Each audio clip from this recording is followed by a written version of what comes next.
Dagsa pagyapon ang mga nagabiyahe pauli karong bispera sa bagong tuig. Atong sayron ang sitwasyon sa van o bus terminal sa live report ni Jandy Esteban. Jandy. Yasyal, pero kamatikdan daw nga mas minus ang mibiyahe karon tuiga itandi sa nakalabayng tuig.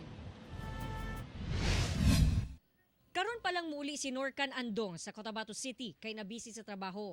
Pero ang problema, wala pa'y van nga mibiyahe. I believe so kasi parang gusto lang nila para maipon ng pasahero at the same time pang siksik nila sa van yung pasahero ba.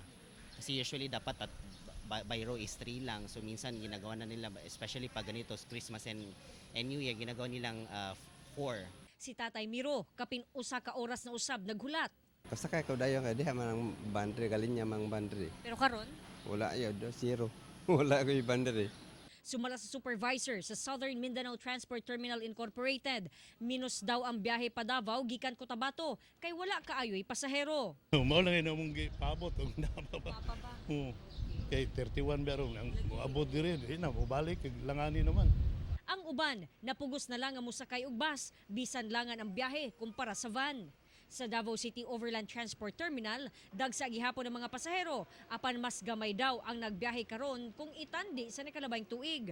Kung kaniadto wala nay halos malingkuran sa waiting area, karon daghan ang vacant seats. Because of the additional buses, and aside from that, ang nakita nato is the proper coordination with those mga agencies involved like the LTFRB, which is sila ang nagahatag yun o kanang additional permits. Nag-apod-apod sab og mga leaflets ang kapulisan isip pahinumdum sa mga biyahero kung unsa ang dapat himuon aron likay sa krimen.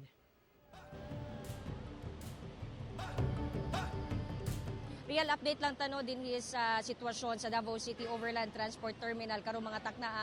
Mingaw na dinhi no sa terminal ug maihap na lang sa atong mga tudlo ang nagabiyahe nga mga buses. Doon na magguday mga dugang bus units nga hatag ang kini mga pipila ka mga bus companies ug doon na po'y mga augmentation bus na ug gihatag nga mga special permits ang LTFRB Region 11. That's why wala kayo nagtapok ang mga kini mga pasahero nga nagulat og mga buses kay nahatod na ang kadaghanan sa mga pasahero lagi daw, pero kamatikdan gyud daw ang pagminos sa mga pasahero nga nagabiyahe karon itandi sa nakalabayng tuig. Real. Pila ka salamat, Jandy Esteban.